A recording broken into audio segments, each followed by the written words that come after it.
Hi, I'm Daria, a foreigner in Italy, a business consultant becoming a hotel owner at the age of 33. And this is my story. I want to share my journey with you because I hope it can inspire some of you. It might not be the biggest or the highest goal, but it's not a small feat either. I still struggle with the imposter syndrome actually, so it feels minor to me.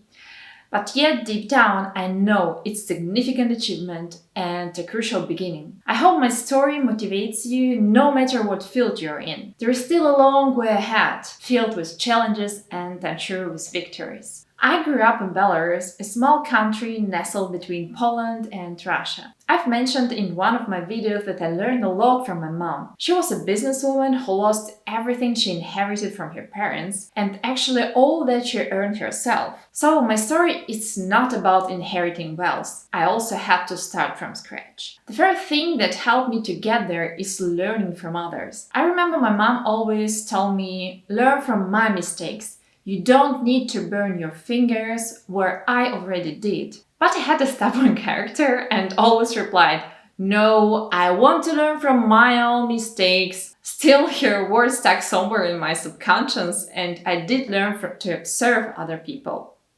At times, being a perfectionist, this made me scared of making mistakes. But we'll talk about it later. The ability to observe others, listen to their experiences, and figure out what works for you is crucial. You don't always need to make every single mistake yourself. Surround yourself with people who have something to teach you, whether it's about business or life in general. Sometimes we focus too much on one area and forget we can learn a bit from everyone. The more we learn, the more we need to stay aware of new knowledge. Otherwise, we risk to become arrogant. Even today, I sometimes meet someone who hasn't achieved that much in their life, and my first thought is always, I don't need to listen to them. But then I remind myself, hey Daria, this person has a big heart and incredible empathy, for example. Observe and learn from that too. The second thing I want to talk about is self-esteem. I think it's probably the most important part of everything you do. As a kid, I had a lot of family issues I can't really actually share here, and honestly, I don't remember having as much of a childhood. I had to grow up fast and I was very insecure. I kept comparing myself to friends and other situations, always thinking I didn't deserve the same. And when I was 21, I suddenly lost my mom, which actually made things worse. After she passed, I threw myself into studying, trying to prove to my mom and the world that I deserved more. It wasn't the right way to handle things, and I felt guilty for leaving my mom alone when I moved to Italy for university. A few years ago, a friend of mine recommended me a psychologist on Instagram, and I started reading more,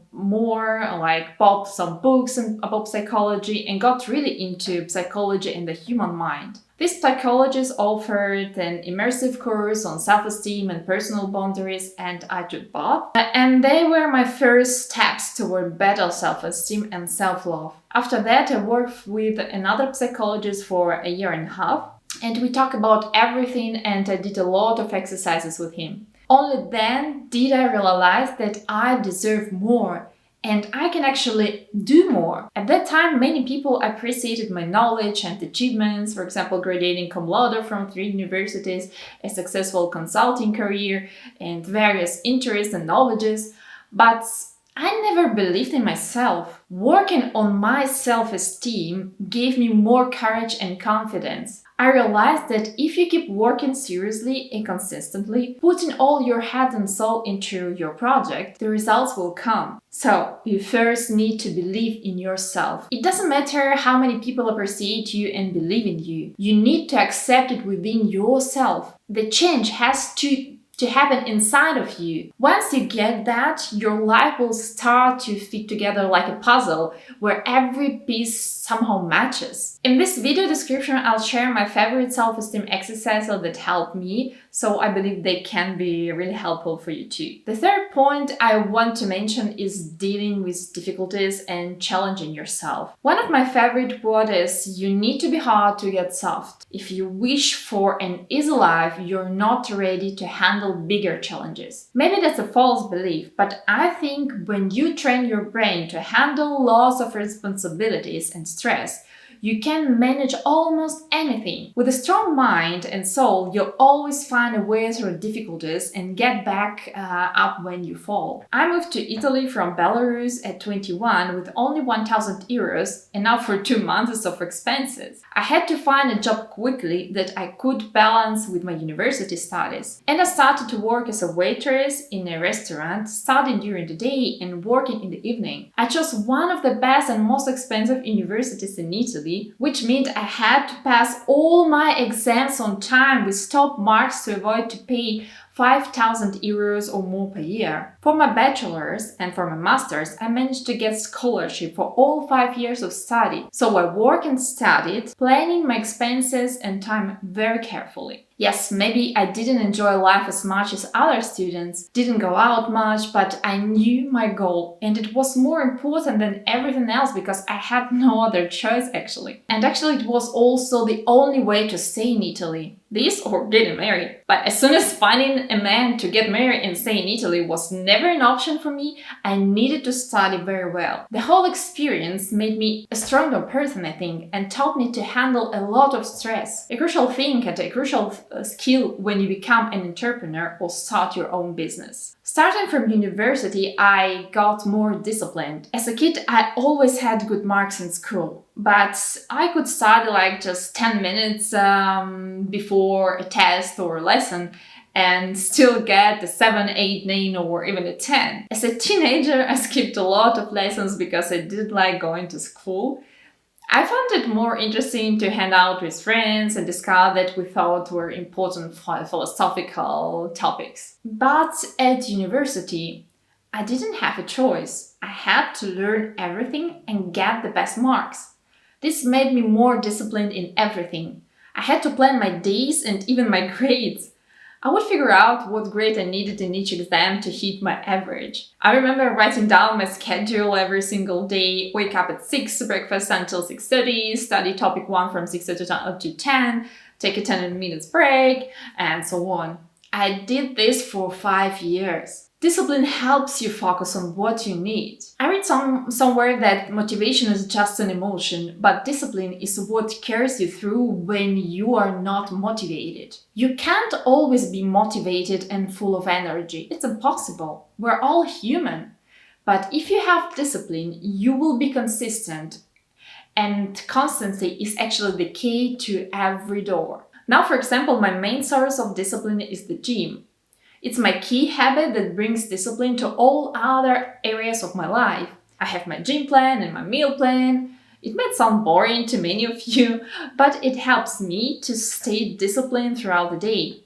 I like to plan my days and life goals too. For example, I'll set a goal for what I want to achieve by a certain age. It doesn't mean I don't have cheat days or weeks when my body needs to rest more. But once you have discipline as your baseline, it stays with you forever. And of course, I owe a big part of my success to my consulting career. I want to show that you don't need to work at top companies like Deloitte or McKinsey to be successful. You can achieve great things on a local level like I did. This amazing experience helped me learn a lot about the business world by giving advices, for example, to many entrepreneurs. I've always wanted to succeed in the hotel industry, so I started my consulting journey there. It taught me about the industry, digital marketing, Google campaigns, banking, investments, finance, and much more. And if you already know your field, look up consulting agencies in your area and start there. I don't think there is any other job that gives you as much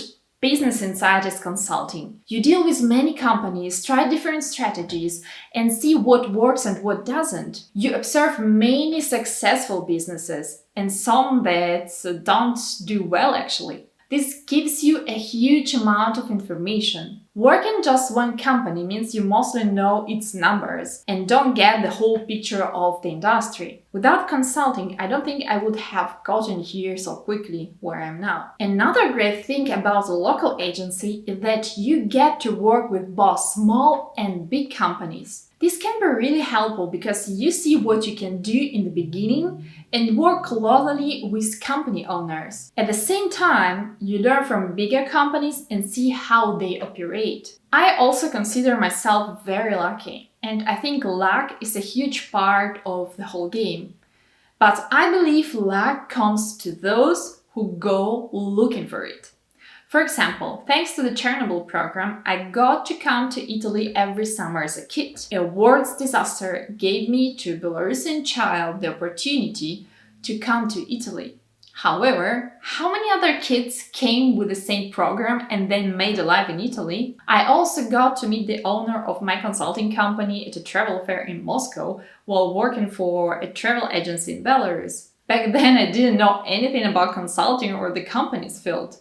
But 7 years later, knowing the owner helped me to start my journey within this company. The same thing happened with the investors for a project. A few days ago, my business partner and I talked about how lucky we were to buy the hotel so quickly without having the funds ourselves and getting good investors for the project. But he said, it wasn't luck, it was all preparation that brought this situation into our lives. And I believe everyone gets lucky situations and opportunities. But recognizing and seizing them is the key. We often focus on negative moments and miss the signs of destiny. Keep your eyes open and learn to spot opportunities. Analyze why certain difficulties or people come into your life. When someone asks me if I would change anything about my past, I always say no.